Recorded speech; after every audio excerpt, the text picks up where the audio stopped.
The dog days of summer are far from over in Tucson, Arizona, as volunteers from the Raul Grijalva for Congress campaign go door to door encouraging people to vote in the upcoming election. Every election year, volunteers brave the hot sun, angry dogs, and sometimes even angrier people to talk to voters and ensure that their candidate makes it to Washington, D.C.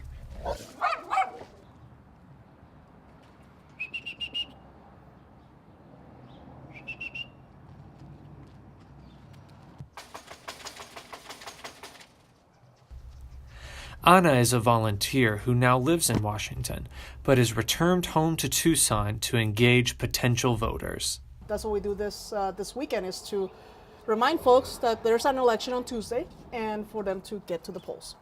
I know. This isn't Ana's first time canvassing for the Grijalva campaign. However, today, it seems they're encountering more dogs than people.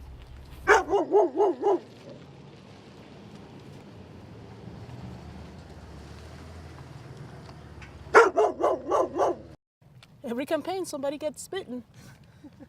I always tell the campaign managers, you got some money aside to pay for the bills.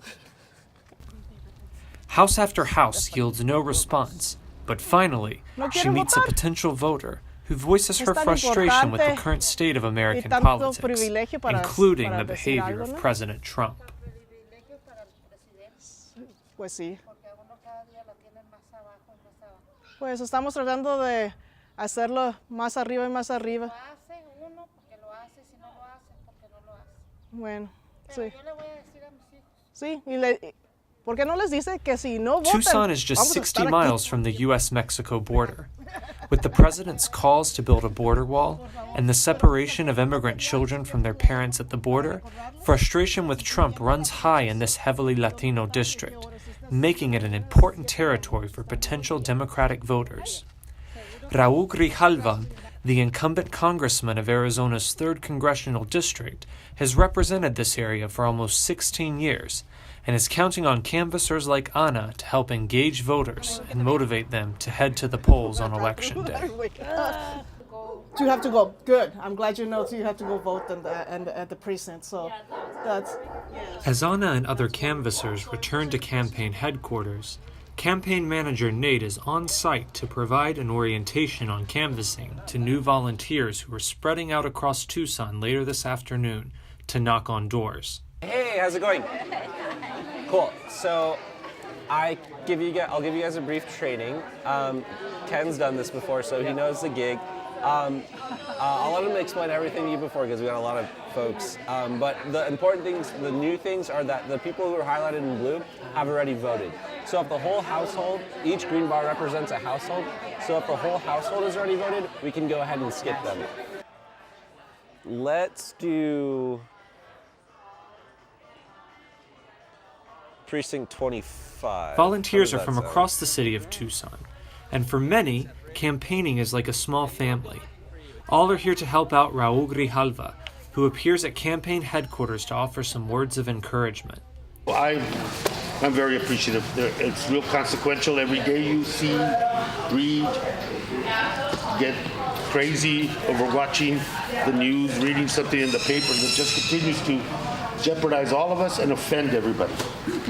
And so for years, Grijalva has served Arizona as one of the most progressive voices in Congress, whose calls for universal health care, debt-free college, urgent action on climate change, and greater transparency and accountability in democracy resonate with today's volunteers. If he wins, and Democrats take the majority in the House of Representatives, Grijalva is set to chair the Natural Resources Committee, a prime spot to implement his pro-environmental agenda.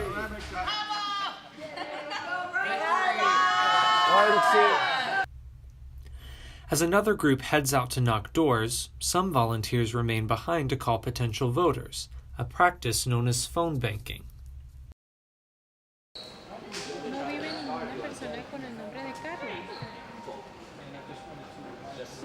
Do you need any help with any of the ballot initiatives?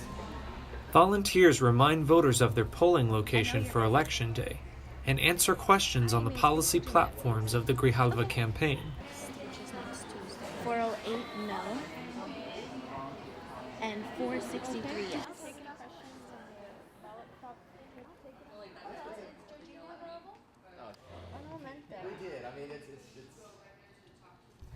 Norma, a young congressional aide from Washington, is one of those volunteers. Hello? No, Nate. She's talked to Nate a couple times. Hello. Thank you. Yeah. He's so Hi, is Jeffrey home? Hello. Is Maria home? Oh, he's not. We still have this number registered. She's worked for the congressman in Washington for 6 years and has used her vacation time to come to Arizona and ensure he gets another term. Sometimes the calls don't go as planned. Calling to see if you had submitted your ballot. I understand your frustration. Have you considered, just... It is. It is, because it's very important to submit our vote. I understand your frustration, but what about local elections? Those are equally as important. Well, I really hope that you reconsider that. You have a couple of days to keep thinking about that. It's really important that you submit your vote However, year. this doesn't dampen Norma's passion for politics.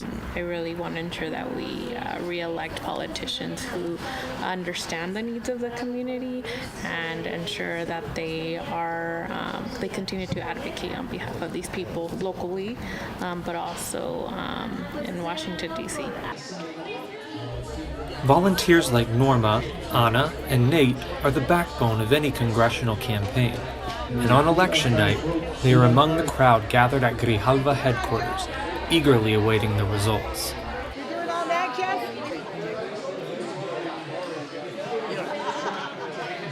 It's a pivotal referendum on the Trump presidency, and for weeks, polls have shown mixed results.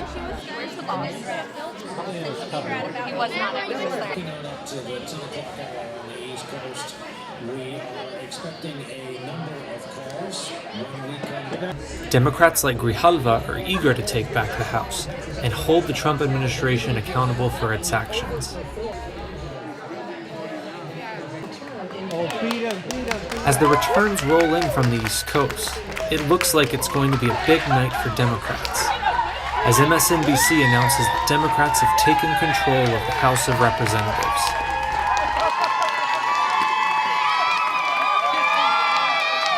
Well, this was difficult. It was wrenching at many points. At the end of the day, the American people have spoken. And they've spoken in a very loud way. Divisiveness, racism, hatred doesn't work in this country.